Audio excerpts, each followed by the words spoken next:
La Porsche 911, vous la connaissez tous, c'est une voiture qui a bâti son succès sur sa sportivité, mais aussi sa polyvalence.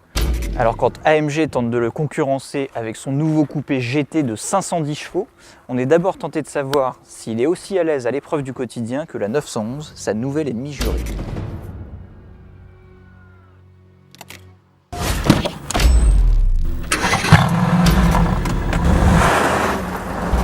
Au quotidien, on doit parfois faire des créneaux et la GT sait le faire, même si l'immense capot complique un petit peu l'exercice.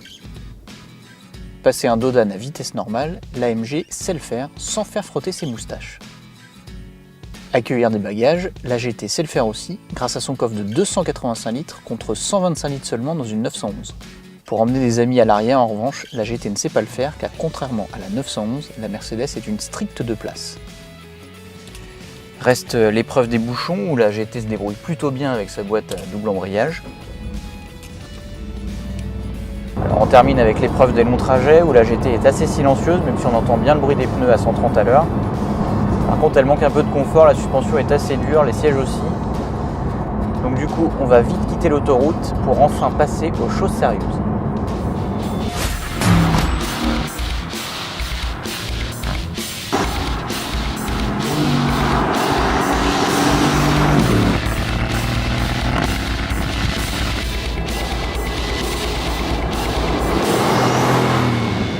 Avec cet AMG GT, on dispose d'un V8 plus petit que celui de l'ancienne SLS puisqu'il passe de 6,3 litres à 4 litres de cylindrée. Mais il est désormais suralimenté par deux turbos, donc on ne perd pas en sensation, c'est même l'inverse, on gagne en performance. La poussée est bien plus franche dès 2500 tours et elle semble vraiment inépuisable jusqu'à la zone rouge. La boîte à double embrayage est aussi plus réactive, on gagne vraiment en rapidité à la montée comme à la descente des rapports. Quant à la sonorité, alors elle n'est plus aussi caverneuse que l'ancien V8 atmosphérique, mais elle reste très sympathique avec l'échappement actif en position sport. D'ailleurs, je vais me taire un petit peu pour que vous puissiez en profiter.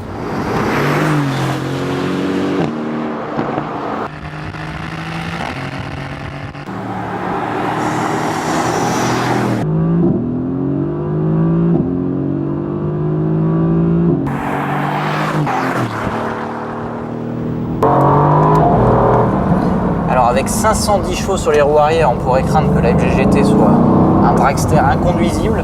Et ben c'est pas du tout le cas. Le train avant se jette dans les virages, le freinage est quasi indestructible. Et ce qui est surtout impressionnant, c'est la motricité. Il n'est quasiment pas nécessaire de doser l'accélération en sortie d'épingle. Ça, avec l'ancien SLS, c'était pas vraiment le cas. Alors bien sûr, ça veut pas dire qu'on peut plus du tout glisser avec la AMG GT. Si on veut s'amuser un petit peu, il suffit de débrancher l'antidérapage, de le passer en mode sport qui tolère un léger angle de dérive. Là, on va le débrancher complètement, voir ce que ça donne.